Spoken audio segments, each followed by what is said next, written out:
So thanks again for joining Lessons into Blessings podcast, where we are leveling up investors in their financial freedom by sharing stories and strategies of average investors who've changed their financial trajectory through real estate. Today, I'm excited to introduce you to Margaret Kozlark, of founding partner of Noblivest. I'm tongue twisted here. She spent over 20 years working in the corporate space, stepping up her experience in real estate. She's invested in over 2,100 doors. We're going to talk more about that with her in over 5 states, and also holds a real estate license with Keller Williams. So we want to invite her on right now. So if you guys can welcome her to the show, Margaret. Hi there. Hi, everybody. Thanks Hey, so so much for how's it having me, Tari. going? Good. I'm excited to be here with you. Good, same here. And as we were talking a little bit earlier, first female on the show. I'm excited about that. I think there's a lot of hurdles that women sometimes see and just getting into this space because it's such a male-dominated space. So I am happy to have you on the show and talk a little bit more about your journey through real estate. So. Sure, absolutely. So, I was one of these kids where I was always interested in real estate just from a really young age. And so we would be driving down around my town and my mom would say a house and be like, oh, that house has possibilities. Somebody should fix it up. And then, so I'd always kind of was interested in it. But like sort of the good little soldier, I followed the route that I was supposed to, right? I went to college, I got good grades, I graduated, I got the corporate job, I worked my way up the ladder to the corner office and VP title, and everything was great. And I was making a good salary, but the problem was I wasn't happy. And I felt like I had no life. I wasn't seeing my kids. At one point, I was commuting a horrific 2.5 hours each way to the office. And I'm just thinking, this is no way to live. There's got to be something better than this. Yeah. So I left that job, but I was still in the corporate world, but closer to home. And then probably like another 5 or 10 years after that, a colleague of mine said that she was starting to invest in this thing called syndication, that she had a friend this guy named Joe Fairless, who wanted to get into this space.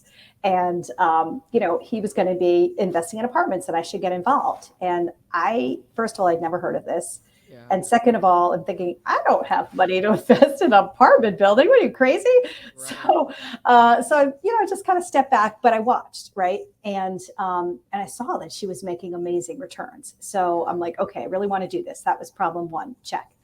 But I was a single mom. I had 3 kids to put through school and food to put on the table, and I did not have $50,000 lying around. Right. But what I did have was a 401k from my corporate world. And so I converted that into a self-directed IRA, and I started investing with that. And that sort of started me on my real estate journey.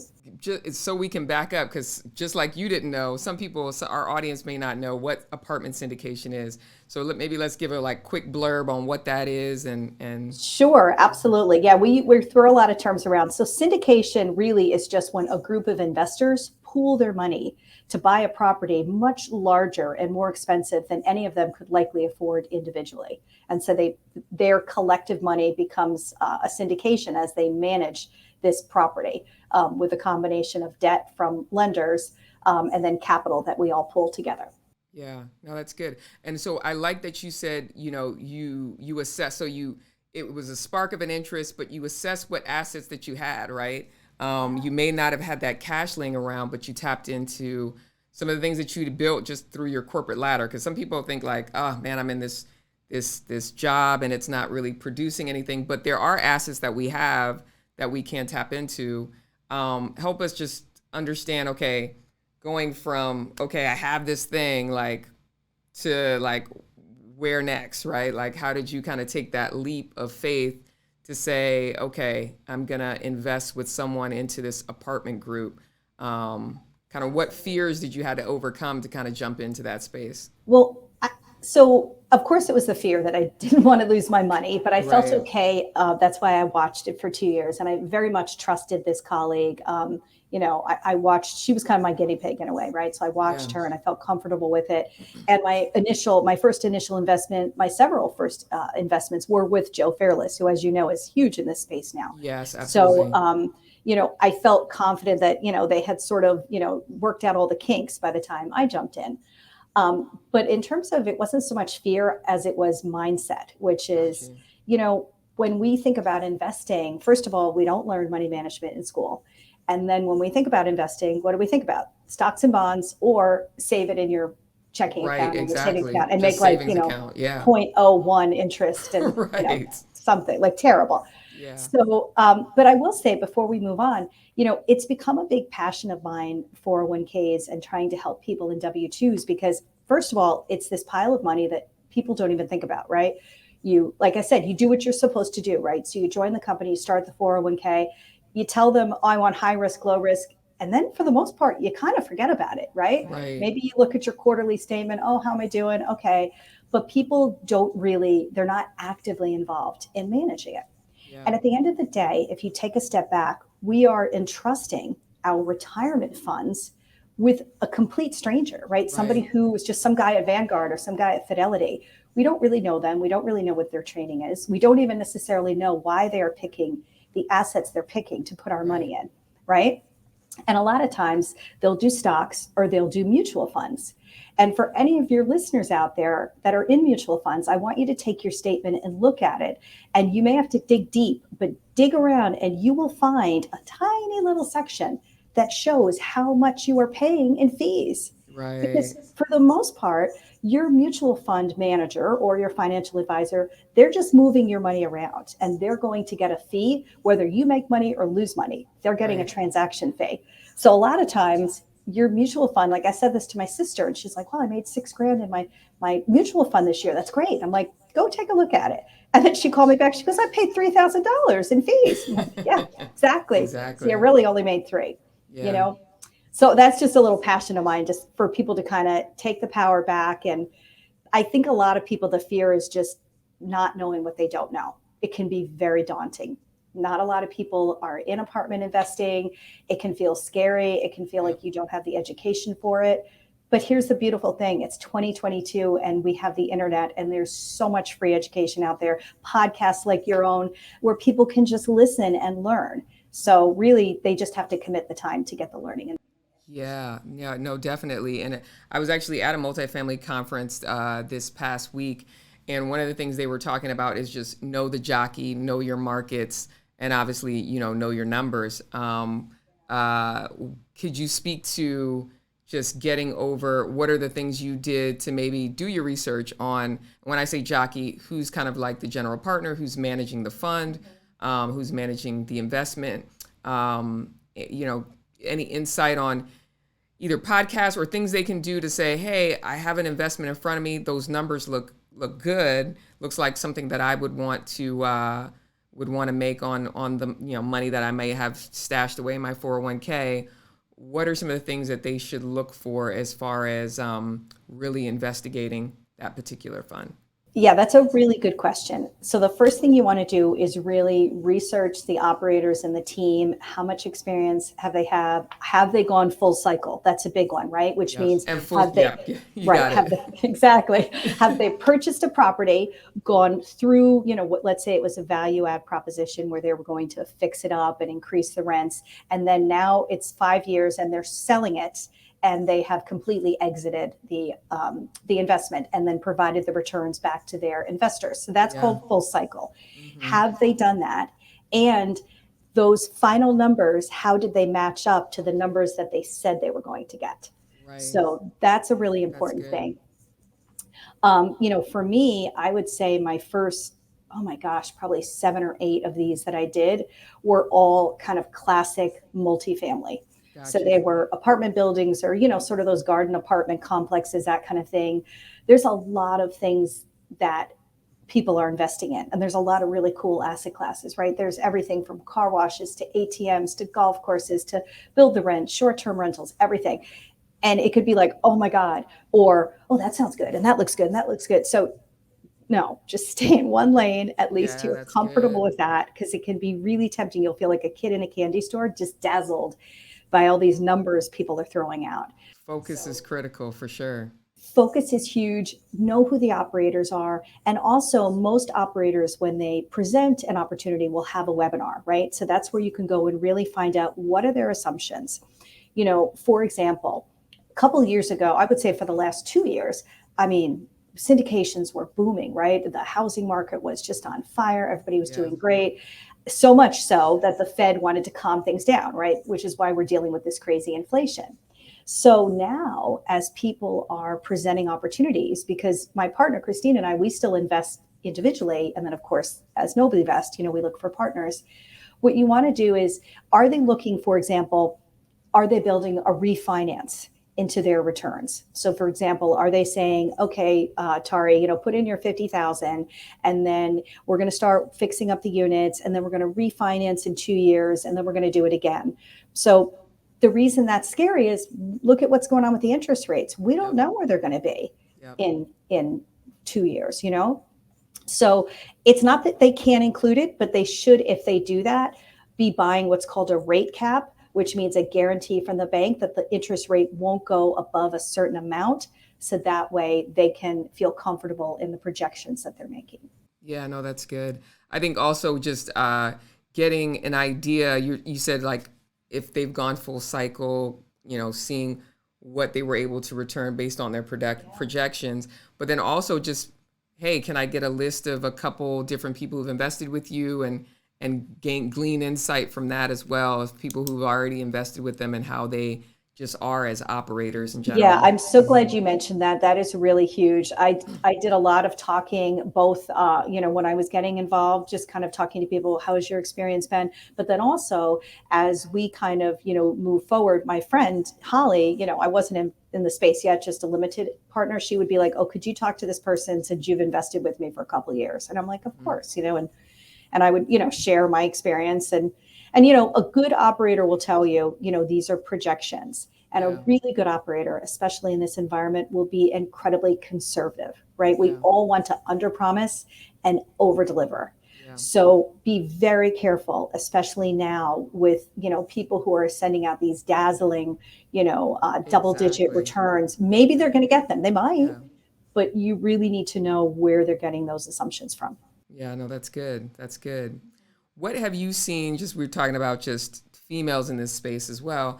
What have you seen just getting into, because you've got 2,100 doors, and let's just be real, like we can't take that down by ourselves, right? Oh So God, no. Yeah. that's the beauty of partnership, and that's the beauty of that syndication space. What do you feel like, have you had to overcome any hurdles just being taken seriously in this space? Or like people is just You like, your know, money's green and we'll take it. So I've always been very lucky where, in my corporate world, probably, I think I had a little bit more sexism. And my corporate job, by the way, I started at Nielsen, which is a TV ratings company. And then I worked for Arbitron, which is a radio ratings company. So I was always in sort of these analytical worlds, which, had a mix of men and women. So there wasn't much as an issue with that, except on the radio side, it was very male, and it did feel a lot of times like an old boys network that I wasn't really invited into, So on real estate, though, I have to say, or commercial real estate, certainly, it's been I really haven't had any issues with that. Yes, it is predominantly male, and that's a passion of mine too, because, as you mentioned in your intro, I'm a residential real estate agent, and those tend to be predominantly female. But then for whatever reason, when you go to real estate investing, it just flips. Yeah, that's And it's crazy, isn't it? male. Yeah. Absolutely. And so for me, I'm trying to get more women and just even realtors in general to invest, because we're not walking the talk. Come on, people. We're talking about how great real estate is. Put your money where your mouth is, and let's start investing. But I will say one funny story. So I have been to the Best Ever Conference 6 out of the 7 years, and I didn't make the very first one, but the second one I made, and now there's like 1,000 people that go. But the second year I went, and I think there were maybe 200 people. It was like in this little opera house in Denver. So we, immediately I noticed there's not a lot of, I think I was like the only redhead Not a in the lot of place. me. Not a lot of me out there, right? A lot of men, a lot of suits, Mhm. a lot of, Yeah. a lot of beards. And so it's a break and we go to the restroom. And so as women, what do we normally expect when we're in some conference and we go to a restroom? What Right. happens, Tari? Line out the door, right? Line out the door. Guess what? Not for the ladies' room. It was the Right, men's right, room. The right, men's room had a line snaking around, and I actually took a picture because I was just like, welcome to our world, right? right. This never happens. So now I will say the nice thing is, and that first one was probably 2017, I think. I don't remember exactly when it was, but now there are more women getting into the space, which was Yeah, really nice. that is Obviously, I'm female, my business partner's female. We've partnered with a lot of other women on, various fund of funds, which we can talk about, yeah, or just other projects. And it's nice to see women out there. It is getting a bit more diverse, which is nice. It's yeah. still very much male, but it's getting better. So you've talked about LP and kind of investing into deals, right? That's how you've gotten this 2,100 doors. Let's talk about the other side, which is the general partner side, which is more of you're now the one managing the projects, right? You're finding the apartment complexes that you want to take down. If it's apartment syndication, there's also funds which are, and I'll let you explain We've that a done little those as bit, well. but Yeah. funds that take down different types and creative investments, right? It could be anything that Yeah. a fund takes down Hmm. within the real estate space. So talk to a little bit about how you may have how you've gotten into the general partnership space and now managing your own projects, and maybe some of the creativity or things you've used that was like that's a niche for you. Got it. Sure. So the first thing I will say is it is a lot of times when people want to learn about multifamily, we'll say go in as an LP, right? Be a passive investor. First of all, you invest passively, you can have a front row seat to how things are operated, the kind of communications you get. But you can also get a feel for, do I like this operator? Would I want to work with them? Do I like the asset class they're in? Yeah. A lot of us, tend to like the Southeast, landlord friendly states. At Noblivest, we like to look for areas where the population is growing, but also that there's job diversification, right? So, Yes, for definitely. instance, we would not ever probably invest in Norfolk, Virginia, because there's a big naval base there. And if they ever pulled out, that whole economy could crash. You just don't Exactly. know. So Yep. it's good to look for areas that have diverse employers, again, population growth, landlord friendly states. Um, and so the other thing I want to really emphasize is you have to have a good team. My partner Christina, I could not possibly take these deals down with just two of us. So That's good. usually you need a key principal or a sponsor, which is somebody who could literally essentially guarantee the loan in case for some reason it all fell apart. You need obviously a property management team. If you have a value add strategy, which is as if you think of it as a large scale flip, right? You're going to go in and you're going to fix up the units. We need Yeah, somebody to oversee that. definitely. There's asset managers, there's investor relations, there's a whole group of people that you need. And so it's really important for us to partner with people that have boots on the ground. That's good. I'm Yep. based here up in Connecticut. My partner Christine's in White Plains, New York, but our partners are on the ground in Texas, in Florida, so they're doing a lot of the initial walkthrough kind of work. And our involvement might be more website design and the marketing and investor relations, Yeah. newsletters, things like that, Yeah. things that we can do, from a distance. Yeah. And to that, did you like informing your team, kind of what's the role that you've played, and how did you determine like, okay, who's the right complementary players? And you talked a little bit to it, like we want to have somebody that's boots on the ground. We want to have somebody that can, knows how to manage properties and manage the property managers that are managing the properties. So how did you form that team? Because team is critical, like you already discussed. And I know the beauty of a great team. So how did you kind of form and say, hey, this is where the role that I best fit in, and here are the players that I need on the bus. Right. So it's really essentially, as you mentioned, just to kind of know and trust these people because we have to trust ourselves to work together. And then, of course, we have a fiduciary duty to our investors. So everybody has to be really solid on the same page. So when we form the team, again, a lot of these operators are people in fact, almost all of them are people we invested with personally. That's And I good. can't emphasize that enough because then I had that personal experience with this operator, usually had gone full cycle with them, felt confident that they could get to the finish line, because they would be usually managing the property management piece Right. and the improvement and the reno piece. But the other thing I really want to mention, Tari, is that, if you go in as a co-GP, we have a lot of people. You mentioned you came back from a conference, a multifamily conference. Yeah. I have been to many of them, and several of them, people were walking around. Oh, what do you do? Oh, I raise capital. I'm a capital raiser, and it's like, okay, first of all, unless you're doing fund to funds, which I'll talk about in a Right. minute, Right. do That's not not, you say can't you're do a that. capital Yeah. raiser because that is Exactly. against SEC regulations. If you are Exactly. going to be a co-GP, you have to have a role Yep. outside of just raising money, which is why a Yep. lot of times we're involved with the marketing and the newsletters and the investor Investor relations. updates, Yeah. that sort of thing, Yeah. right? Hmm. And people are out there saying it all the time, and you could get into a lot of trouble for that. Yep. That So makes sense. yeah, and then related to that, so just because I've mentioned it a couple of times, so some people choose to go in as a fund of funds. And so what that means is instead of let's say you have a deal, Tari, and you and I are going to partner together and we're going to be co-GPs. But I really don't want to do any of this stuff. I don't have time. I can't get down there to look at things. So then I say to you, you know what, Tari, I'm just going to come in as a fund. And so Yeah. what that means is I take my investors, I tell them about the deal, explain, all the benefits and everything, but then we form an entity and might be Margaret's investment group. And that Yeah. entity comes in as a passive or limited partner into your deal. That's good. So it's a good thing for me because then I'm just a fund manager. And by definition, I can say I'm raising capital. That's all I'm doing because Right. I'm not professing to be a co GP on that deal. Got you. And so people are trusting your ability to really analyze the jockey, right? To analyze the Yes. operator and the general partners and say, hey, we believe this is pretty solid, and and I know that for some fund to funds, you're able to get potentially a preferred return depending on how much you're bringing to the deal. Yeah, I was going to mention that because there are benefits for the investors for doing a fund of funds. So, for example, if you're again, let's say you've got your deal and you're going to have three levels of investing, and if somebody invests 50,000 with you, maybe they'll get a 6% return. But if somebody invests $1 million with you, they might get an 8% return. Well, Right. obviously, an 8% return is better, but Yep. these people don't have $1 million.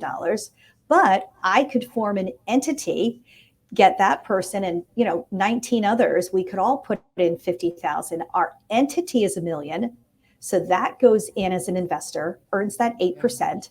I take a small portion of that to cover the legal fees and setting it up, and everybody gets, let's say, 7.5% return, which is better than if they'd gone in direct. Exactly. No, that's good. That's good. Yeah, That's and good to point sometimes there's out different because minimums too. yeah, yeah, and that's a good niche, especially for the folks that we talked a little bit earlier about. Okay, what's my assets? What do I have? Some people may have money, some people may have resources, some people may have time. But if they have 25K, well, a fund of a fund is something that they can get into. Versus if there is a minimum for you to join, let's say it's 100K minimum. It's like, well, I'm not getting in that by myself. So yeah, that's a nice option that people have. Now, is that a niche that you said, hey, this is my way to provide value for people that can't get in? Yes, it is. Mhm. So when you are in syndication, most syndications are either a 506B or a 506C.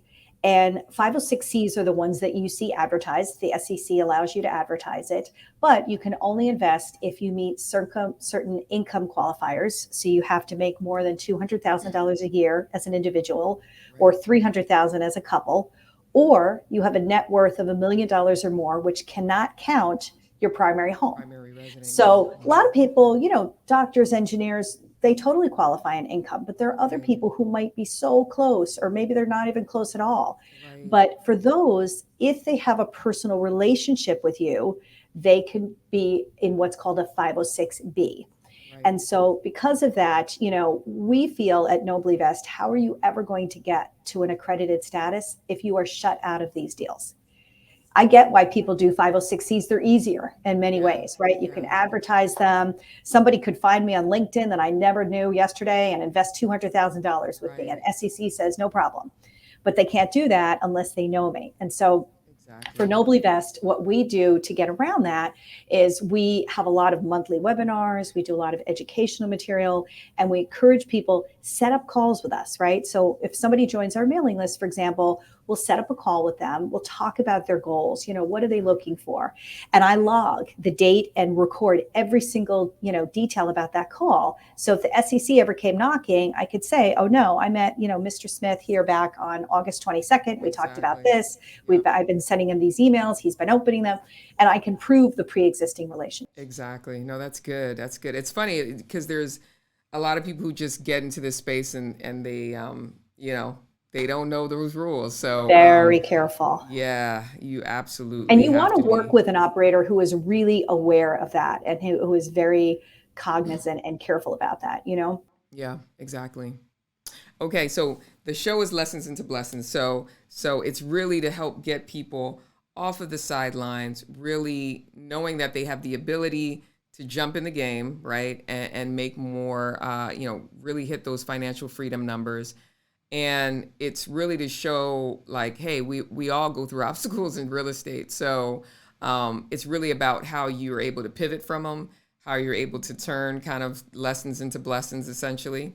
And so, what is the biggest obstacle you've had to face in real estate to date, and how have you been able to kind of pivot or glean from it to turn it around?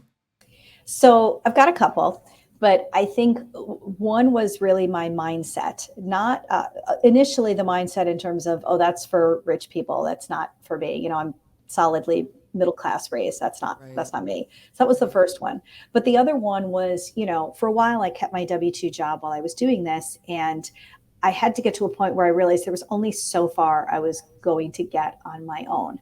And so sometimes it's hard for people who want to do everything to realize, what, find your strengths, find what you're good at, yeah, and then identify and find a partner who can fill those gaps. Somebody who yes, ideally can complement you. Because I think by human nature, we tend to get attracted to people who are like us, right? yeah, Which that's great, but we already have those skills. We right, need somebody who exactly. needs the stuff we're not good at, right? So, and that's why I will say my business partner, Christine, who's an amazing person, she would probably love to be on your show at some point too. She and I really just balance each other really nicely. She tends to handle the operations. I like to do the investor piece. I like to talk to investors. We do a lot together with social media and newsletters, but we just balance each other really nicely that way. And so I guess that's something I had to learn the hard way, just in the sense of I didn't feel like my business was growing the way I wanted it to Yeah. until I really took on that partner. Yeah, got you. And what made that shift? What was that click, that kind of turning point for you that was just like, okay, yeah.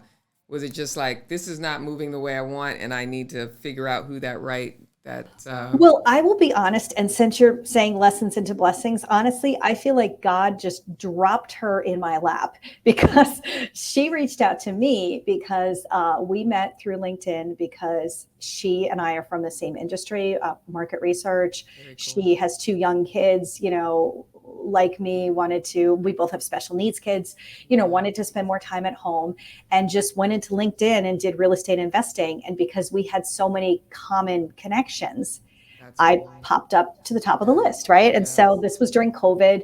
So we talked several times. We met a couple times outside. And every time we met, I'm like, oh my gosh, like everything she says she loves is all the stuff I don't like to do. And right, vice versa. Like this could right. really be amazing. And Yeah, from an ethics value, we just have very similar values together. We're both Christians, and we really believe in just holding business ethically.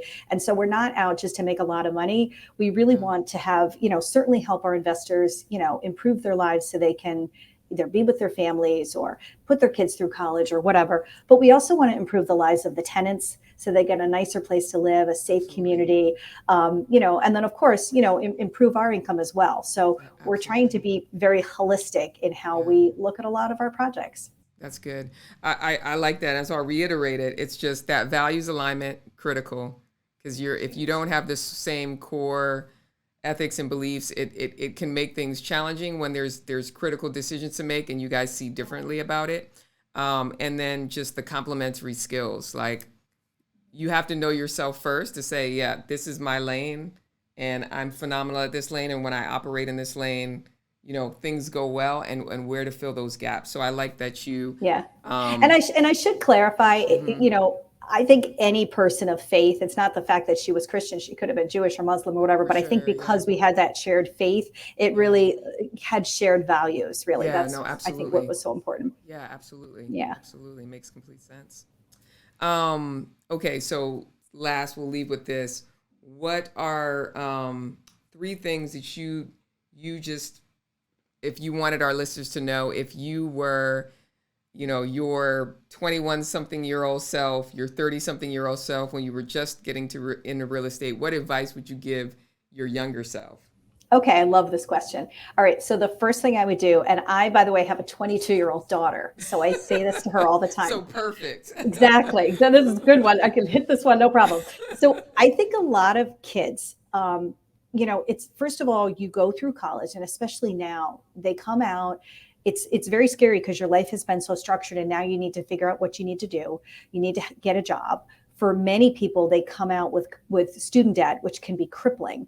So it can just feel very overwhelming. So let's say they get the corporate job, and if you want to get it, go for it. It's not a bad place to start. But just know that you don't have to go the path that everybody says that you need to go. And specifically, whether you're in that corporate job or you're, going right into real estate, your youth is actually an asset, right? I think a lot of people, when they're young, they just feel like, oh my God, I'm so young. I don't know anything. I can't talk to this person. They're so successful. No.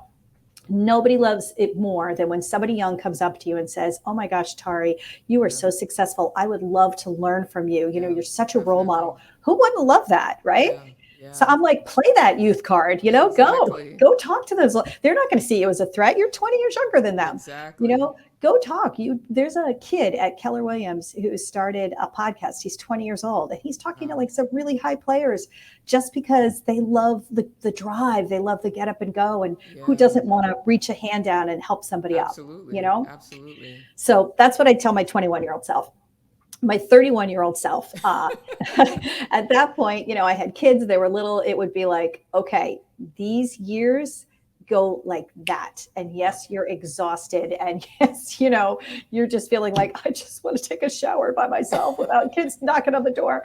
But, try to find a way to have more balance. I think, while nobody would want to go back to the 1950s, it was nice that the economy was stable enough that only one parent could work. So whether it was the mom or the dad, it would be nice to have one parent at home so you're not missing all this.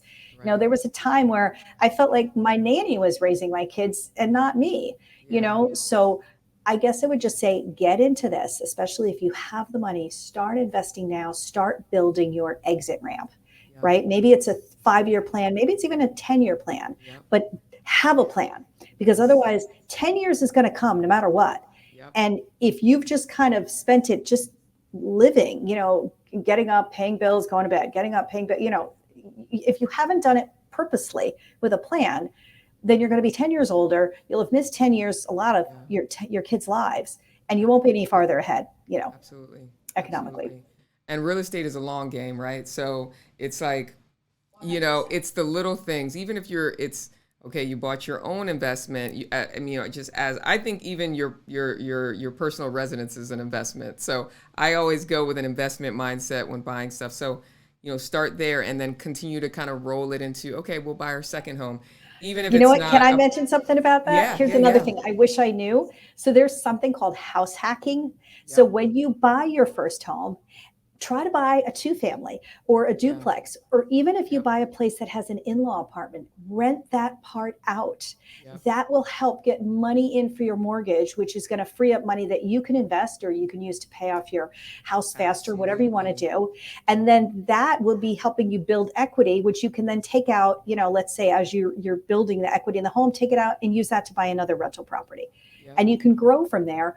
Or you can do what I did. I actually have never owned a rental piece of property. I went directly into syndication, but that's because I went the corporate route, right? So Yeah. Yeah. there's no one path that can get There you is there, no one path. Absolutely. but And do it's funny because something, I house take hacked. action. Yes, I house hacked, and that was my way. I I did love it that. a couple years out of college. It wasn't a duplex; it was rooms, but it's still hacking But you're, oh, nonetheless. totally. And And you're from a real estate family, aren't you? Like, how did you know to do that? I didn't know to do it. I was just Needed to make like, money to pay the rent, or I've got this big old house, and it's just me. It was like 2,000 square feet, 3 bed, 2 bath. I was like, it'd be nice to have a roommate just to help pay these bills. right? See, And okay, so that's so I got an smart. intern, and I'm a couple years out of college, so I'm not trying to take on expenses at the time. And so I'd gotten an intern for immediately after I bought it, got an intern, and then I got a full-time roommate, and they helped pay down the bills. So, once I got like, oh, I only had to pay 3%, right, for this house. And man, look at all this appreciation I have. Was So it I was cash like, flowing at that point? Like, did they pay right. enough So for it's you? like, let's That's do it amazing. again, right? So that was helping to pay off the mortgage and being able to, I was stacking like at least 20% of my income away and That is just incredible. to take down more properties. And so that's kind Yes. of how I just got started rolling. Yeah. And yeah, when I see young people, I'm like, hey, if you're a young professional, you probably have the income to buy your first house. And if you Mhm. don't, you probably have the income to buy your first house and rent out a room, to a friend or whatever, and be able to stack more while you're young. So yeah, I Yes. Yeah. definitely And recommend and kind of two doing some of things those to same say to that. I pieces. mean, number one, I love that you bought a house when you were young, and my daughter who's 22 is looking for a place she wants to buy, and my older one, I've got one who's 23 as well. And I love that because honestly, I'll be honest, when I was that age, that was the last thing I was thinking. I just was like, just thinking about renting. I didn't really buy a house till I was 30. It just worked out that way. And now I'm like, Yeah. oh my God, all that money I could have, instead of paying to rent, I could have, had my own home. Right. But the other point I want to make, Tari, is even if you didn't start young, right? Because I obviously didn't start in my 20s. It doesn't matter whether you're in your 30s, 40s, 50s, even 60s. Good. You Good. can still get into it, right? Like Absolutely. there's still, my gosh, there's still so much more life we all have to live. So don't feel like Absolutely. you've missed your window. Get in now. Absolutely. It's okay. Yeah. Yeah. Yeah. It's the best time to start is now. Don't look Yeah. backwards, look forward. The past is gone. There's nothing we can do about it. There's still opportunities to be made. And there's even times where I've had windows of like, man, I'm on the sidelines. I'm missing the whole game. And, when I did get the opportunity to jump back in, just because of some of the strategies I use, I can accelerate fast. And I've seen people accelerate very fast once they're committed and they jump in and they kind of have that focus. So I think, to your previous comment, having that focus is critical because it's just going to help you laser in, your strategy. And as you find the deals, you're just jumping in. I've seen people go really fast in a short period of time.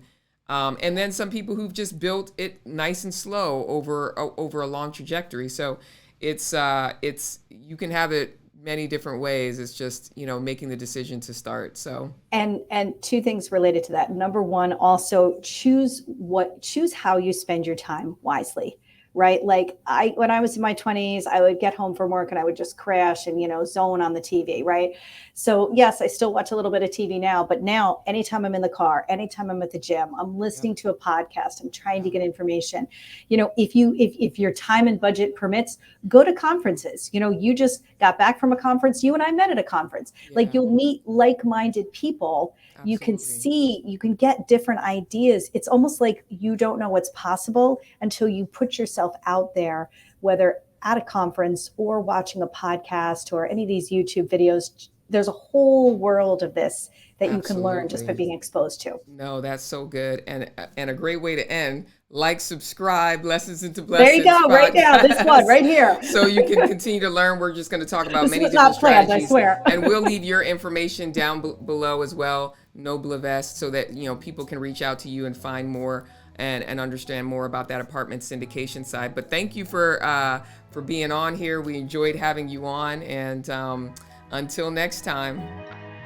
Yeah, so fun to meet everybody. Thank you so much.